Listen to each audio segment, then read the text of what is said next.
Hi guys! Today, I'm gonna introduce you what I use for drying my hair. I use this Ionic Pro Plus 1500 ceramic travel hair dryer from W Hair Care Tools. This product will leave you a smooth, dry hair and also has a 2-year warranty. It has a concentrator, front housing,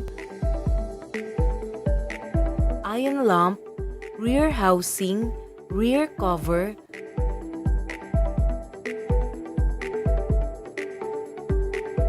cool switch, switch cover, dual switch, a swivel cord, and this product is also foldable. For safety, ensure that air inputs and outputs are not blocked.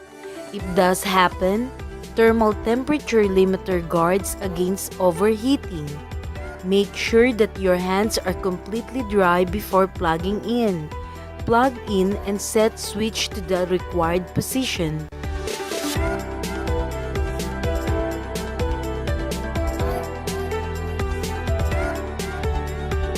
Once your hair is dry, set the switch off and unplug the dryer.